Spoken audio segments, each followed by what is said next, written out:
Welcome back नाजरीन, discussion को continue करते हैं। मलिक साहब, ये अब चूँकि कल जो है वो पहला सूरज तुलू होगा 2026 का इंशाल्लाह, इस पर अब जिस तरह से बैरिस्टर गौर साहब ने कहा कि सज़ाओं का साल रहा 2025 और आगे भी हमें यही नज़र आ रहा है। अब 9 मई पर तमाम नज़रें हैं कि उसमें गालिबन सज़ाएँ दे दी जाएंगी। मरवत साहब का एक बयान बड़ा सर्कुलेट कर रहा है जिसमें वो कहते हैं कि 9 मई के रोज़ उन्होंने कहा कि प्रॉबली आर्मी चीफ साहब मुल्क में नहीं थे और फैज़ साहब ने साहिर शमशाद साहब को इंगेज करके बगावत करवाने की कोशिश की। कोई ये कहता है कि वो सरकारी गवाह भी बन के पेश हो जाएंगे खान साहब के अगेंस्ट, तो फिर तो कुछ भी नहीं बचेगा। आप क्या देख रहे हैं, खबर क्या आपके पास? देखिए, इसमें तो कोई दूसरी राय नहीं कि 9 मई जो है वो बहरहाल एक कू करने की कोशिश की गई। ये वक्त साबित करेगा और ये हालात उस रोज़ के भी आपको बताते हैं जिसके नतीजे में आपको पता फ़ौज ने अपने बड़े सीनियर अफसरान को जो है जिस तरीके से उनको हैंडल किया, ऐसा बहुत कम हुआ है। और ये कोर कमांडर लाहौर की मिसाल आपके सामने है।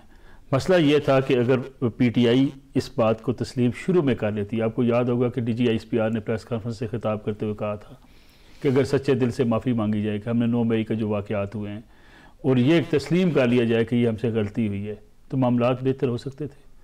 अब पीटीआई ने ये बयानियां आज तक बनाए हुए और आज भी पीटीआई की किसी लीडरशिप को बुला रहे हैं, वो कहते फॉल्स फ्लैग ऑपरेशन है जी, वो कहते हैं जी इन्होंने खुद करवा दिया था जी। शफी साहब ने कहा हमें परसों कैंट में नहीं जाने दिया तो 9 मई को कैसे जाने? अच्छा, मुझे एक बात बताइए, अब अगर आप उस दिन गोली चलाते तो फिर आप क्या कहते हैं कैंट में घुसते हुए? अगर आपको, और कैंट के बारे में क्या पाकिस्तान के हर शहरी को, हर सियासी जमात को नहीं पता कि कैंट के हदूद के अंदर जलसे जुलूस नहीं होते, सेंसिटिविटीज होती हैं, जलसे जुलूस होते नहीं है कभी।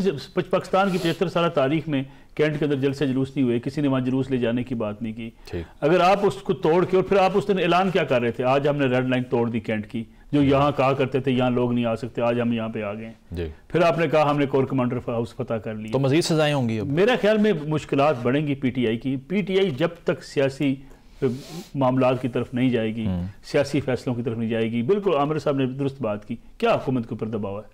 हुकूमत को तो कोई परवाह नहीं है। अडियाला जेल के बाहर 50 बंदे, सोहेल अफरीदी साहब का दौरा लाहौर, आपसे गपशप खाना पीना, वापस चले गए। क्या हासिल क्या हुआ?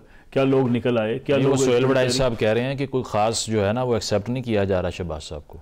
मेरे ख्याल में देखिए, अगर वंडर बॉय की तलाश में, देखिए शहबाज साहब को अगर एक्सेप्ट नहीं किया जाएगा, अगर कोई मामलात बिगड़े तो वो आपकी गवर्नेंस के मामलात बिगड़ सकते हैं। बाकी शहबाज साहब की तो कोई लड़ाई नहीं है। एस्टैब्लिशमेंट जिस तरीके से इमरान खान साहब और जनरल कमर जवेद बाजवा साहब एक पेज पर थे, आज की फौज की लीडरशिप और आपकी हुकूमत एक पेज पर है। अब ये हमारे मुल्क का अलमिया ये है कि सियासतदान भला से जो है वो कंधे पे बैठ के आ जाते हैं, डिलीवर करना उनका काम है। हमारे एक उस्ताद बड़े खूबसूरत डॉक्टर मेहदी हसन साहब कहा करते थे किसी एक टीचर का नाम लेके कि फलां का पर्ची पे भर्ती हो जाना जुर्म नहीं है, पर्ची पे भर्ती हो के ना सीखना जुर्म है।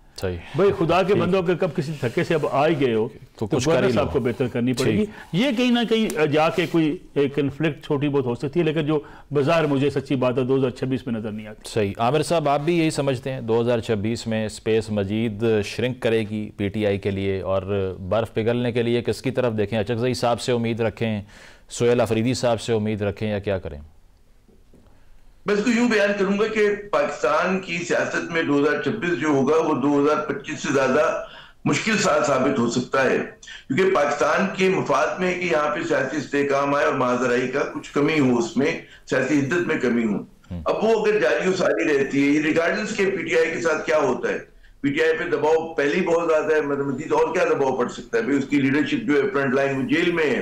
अब आप क्या करेंगे मजीद के साथ? उनके कुछ और लोगों को पकड़ लेंगे, कुछ और सजाएं दे देंगे, तो जो जेल में सब मिल गई है वो तो है। तो वो कोई अब मतलब है, मैं पहले भी मैंने कहा कि जी दीवार में तो लगा दिया आपने, अब दीवार में चुनवाने की जरूरत रह गई तो वो कर दें। लेकिन क्या अगर वो कर देते हैं, आप दीवार से लगा के रखे हैं, चुनवा दें उसमें, उससे क्या पाकिस्तान की सियासत का जो एक तनाव है, कशीदगी है, वो दूर हो जाएगी, जो टेढ़ापन है वो दूर हो जाएगा। ये एक ब्रॉडर पिक्चर है। तो आमिर साहब, मुझे अगर आप इजाजत दें आमिर साहब, अगर पाकिस्तान तहरीक इंसाफ सियासत की तरफ आ जाए, इनकलाब के जो नारे उनके दिमाग में बैठे हुए वो निकाल ले, आसिफ जरदारी साहब के पास चली जाए, PMLN के पास चली जाए, मुज़ाकरात का आगाज कर दे, अचकज़ई साहब, राजा नासिर अब्बास साहब मिलना शुरू कर दें, हुकूमत से बातचीत करें, कहीं ना कहीं किसी मौके पर एस्टैब्लिशमेंट से बातचीत भी हो जाएगी, तो ये मामला बेहतर हो सकते हैं। लेकिन वो किसी को मानने को तैयार ही नहीं है। पहली बात तो ये कि पीटीआई जो है कोई इनकलाबी पार्टी नहीं है, इसका मेरे ख्याल में इदराक हमें भी है और उनको भी है। कि वो कोई इनकलाबी पार्टी जो हमने पढ़ी वो कुछ और होती है ना, कि जो अव्वल को आखिर करती है, पूरे निजाम को तोड़ देती है। तो पीटीआई उस तरह का उसका क्लास कैरेक्टर नहीं है। ठीक है ना, ये बात हमें समझनी चाहिए। जिस सियासत की आप बात कर रहे हैं, यहाँ पे फिर लोग काउंटर क्वेश्चन करते हैं नसरुल्लाह साहब, वो ये होता है कि क्या अगर वो शहबाज शरीफ साहब के पास जाते हैं या वो जरदारी साहब के चरणों को छू के आते हैं, तो क्या उनके पास वो साहिब इख्तियार हैं, बाइख्तियार हैं कि इनका मसला हल कर देंगे? इनका मसला तो कहीं और है।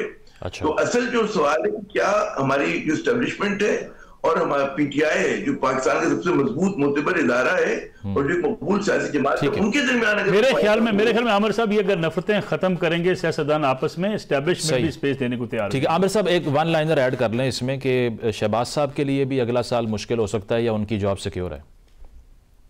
हुकूमत के लिए मैं समझता हूँ कि साल बिल्कुल मुश्किल है, वो जॉब रिगार्डलेस ऑफ जॉब, क्योंकि देखिए डिलीवर नहीं कर पा रहे ना, मईशत वो आवाम को डिलीवर नहीं कर रही है। ठीक है, ख्वास हो रहा है उसका, सबसे बड़ा चैलेंज है आपके फौरन चले गए। सही चैलेंजेस का साल है हुकूमत के लिए भी, अपोजिशन के लिए भी। बहुत शुक्रिया नसरुल्लाह मलिक साहब, आमिर ज़िया साहब मौजूद थे। ब्रेक शामिल करते हैं, ब्रेक वापस आएंगे, स्टे विद अस।